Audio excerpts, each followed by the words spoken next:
I'm not familiar with it, and I think that the college should actually spread word to make other kids familiar with it, and maybe put out more people like you coming around asking kids what this money should go towards. Because you might get a select few, and those few, they might say one thing or the other, but you might want to get more of a majority vote. See, because when you get the majority of kids, you're going to see where money really needs to go, where money really needs to be funneled. I'm only one person. I could say, oh yeah, money needs to go to the pool because the pool broke down, and they should repair the pool. But at the same time, you could have other kids, and they're studying completely different things or in different extracurriculars, and that specific thing might need money.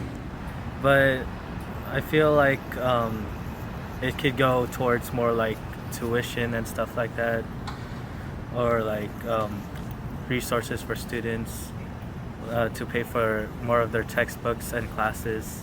With $30 million, they could do a lot of good. If PCC has a wish list, that they should probably, celebrate that they have the money to go forth with whatever plans that they had for increasing technology in the classes, making the classes affordable to people who can't afford to pay the tuition. In my case, my family, they can't really afford tuition as much. So I believe if those grants would be used for like student debt or college tuition, I think that would actually tremendously help a lot of students, especially like during this time of the pandemic, because many families, many parents have lost their jobs. My mom doesn't have a job. My dad is struggling. So I think using those grants for college tuition would definitely help students, and it would just motivate them to better themselves in their education as well.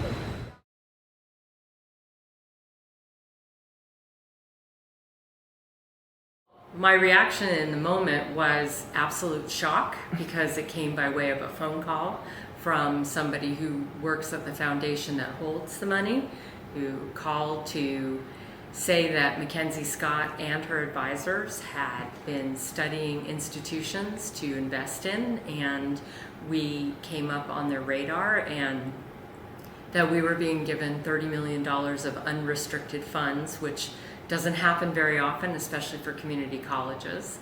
And I asked why. I said, why Pasadena City College? And the person I was speaking with said that Mackenzie Scott and her advisors were really impressed with Pasadena's reputation as an institution that created pathways for economic mobility for our students. So there was a real discernible way in which our institution helps students as they try to advance economically and throughout their careers.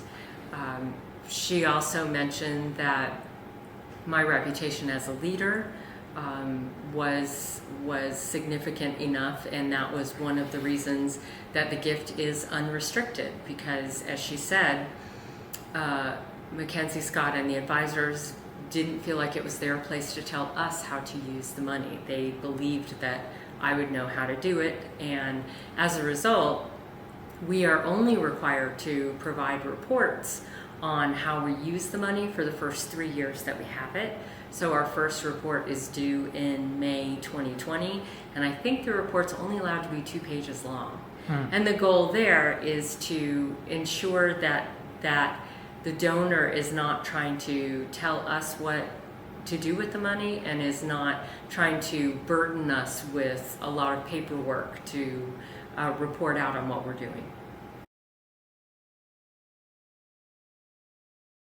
Well, a little bit in the process and a little bit not. The first is that the $30 million is being invested right now, and the goal is to have that money available to produce funds to be used for the college. So we are not actually using the $30 million.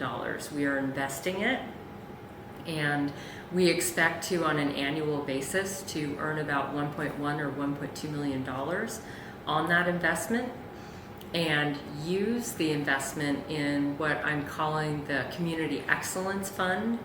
And the idea there is to use the money to fund initiatives, to expand really successful programs, or to try a new program or something.